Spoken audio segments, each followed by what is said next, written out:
past 4 years, or I'd say the best part of 4 years, I've been suffering with anxiety, and it's obviously it's my health. So my health was my first priority. That was my main priority, and it was starting to affect my performance in cricket. And I think taking time out is a way of obviously trying to fix me as a person, and to prolong my career. Basically, I want to think that like anyone, if your performance drops, that then you have that capacity to get dropped. So I didn't want to allow it to affect my performance enough that happened, and hopefully if I can fix myself off the field, then like I say, I can prolong my career. Sarah, how would this anxiety typically manifest itself, and how would it affect you, particularly at its worst? At its worst, I think it's a panic attack. It's quite simple as that. There's ways and kind of depths in which it can kind of hit you on the cricket field, or it happened mainly when I was just about to bat. That kind of expectation of wanting to score runs, that was the hardest. Obviously the nerves would hit me, but it would be nerves plus something else, and I was always confused as to what it was. But now I know it's a genuine kind of panic, and the heart races, you kind of feel faint. Those are just little things that I go through, and there has been times where I've had to run off into the changing rooms and be sick sometimes, just through sheer panic, and that's where it's got to really in terms of my cricket. And like I say, that then in turn affected my performance, and it had to be addressed. Sarah, we've had a recent period with women's cricket where the profile has gone up considerably, I think, and it's become professional. And you are one of those players, and I'm as guilty as this as anybody, of saying, well, Sarah Taylor, what a great player, you know, the way you keep wicket, the way you bat, you've gone and played men's cricket, grade cricket in Australia. Has that contributed to the sense of pressure that you felt under Sarah? Has that contributed to the condition? Yeah, it has to. I think that's quite a natural thing. I think the biggest thing for me was the expectation that I put on myself. That was the biggest thing that kind of triggered a lot of attacks, and obviously putting myself in those situations were to test myself in the cricket front, and see if I could reach that level. But in turn, that obviously added to my anxiety, and it was kind of a double-edged sword really in that. But I knew that if I wanted to push myself in my cricket, that I would have to go through it, and I just sort of accepted it and just kind of went with it. But I just think that, the way the game is going, this is probably a good time for me to take a break and actually fix myself, and this is the most important thing for me at the minute. And like I said, just getting myself better. Now, your decision to do that, and in fact, your decision to come and talk to me about it today, the fact that we've had Marcus Trescothick and Michael Yardy, Monty Panesar, I mean, every condition is different, but in the general sense of a mental, emotional health thing affecting, has their experiences made it easier or even possible for you to address it this way? Well, yeah, I think there has to be a point where, from my point of view, I don't want any stigma attached with any kind of anxiety, depression, mental health, or I call it a mental injury, just because the same strategies are in place to deal with this as there would be just any kind of physical injury. So the fact that you know that other people are going through the same thing, and it's okay, it's normal, that's been the biggest insight for me. And knowing that they're having support as well. Obviously, the fact that Monty's just come out about it, there's been stuff in the BBC website about anxiety at the minute currently, and I think that the support that I've got through the ECB and from Mark Robinson has been incredible. This is a journey for me, but obviously I want it to be a learning for other people, that it's okay to go through something like this, but it's not okay to suffer in silence. And I think that yeah, to have the right people around you is really important, and luckily I've had that, and obviously they've had that as well. Now this is a time of considerable change in the England women's team. Mark Robinson has come in as the coach. And two players who you know very well, Charlotte Edwards of course and Lydia Greenway, are now not part of things. Is that in any way linked to your decision to have a break from the team?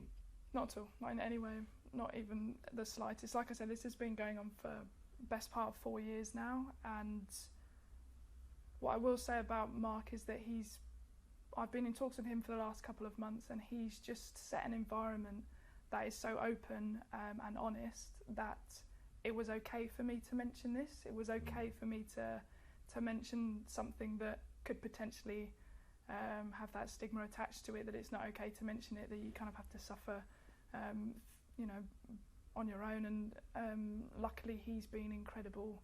I speak to him most days, and yeah, like I say, he's been that huge support in me, and him and obviously the ECB have been incredible. They want the best support for me. They've shown me every door that I could possibly go down in terms of support, and the support that I am receiving has been incredible so far. Everyone has an idea of how to deal with physical injuries. Sarah, you give you some anti-inflammatories and have surgery, I suppose, if it came to it, but mental injury, I mean, how do you deal with fixing yours? Like I say, everyone's different, but in my case I'm going through CBT, which is cognitive behavioural therapy, and it's a case of talking through my day-to-day things, talking through the struggles that I have on a regular basis, and then also looking a bit deeper into why my thought process is why it is, and my real kind of background stuff. And yeah, I'll just have little activities day by day that I need to tick off, and that will purely be in my personal life. And that's a case of once I'm comfortable enough in my personal life, I can then look to helping the cricket side of things, because ultimately, like I've said, my health is the most important thing, and then unfortunately my cricket has to come second. Cricket's a funny old sport, isn't it, Sarah? And I mean, no, we love it, but you have this situation where you can be under huge pressure for a second, and it's a good delivery and you're out, and then you could be thinking about that for days. You know, do you think that nature of the way cricket is has contributed to your situation, or do you think the way your thought processes go, you would be in this situation whatever you have done for a living? I'm probably going to say a mixture of both. Yeah. I think the way that I approach my thinking, my thought process, I hid a lot behind humour. Everyone will be the first word on a sheet that describes me. A lot of people put bubbly, but I think looking back at it, I hid a lot behind humour. So knowing that, I knew that my thought process was there, that in any job I think this probably would have eventually come about. But I would say that the pressures in cricket, and like you say, you've got so much time to think. Like you say, you can get out and then you're sat there for 5-6 hours thinking about it, and then someone will obviously write about it in the paper, and you can't help but read about it, or you can't help but check social media, and then you're constantly thinking about it again. But I would say on the flip side that even if I did something well, I'm the sort of person to kind of play it down and not belittle it, but just go, oh yeah, but I did this wrong within it, and that's me as a person. Just like I said, I think that's why I think I would always have got to this point.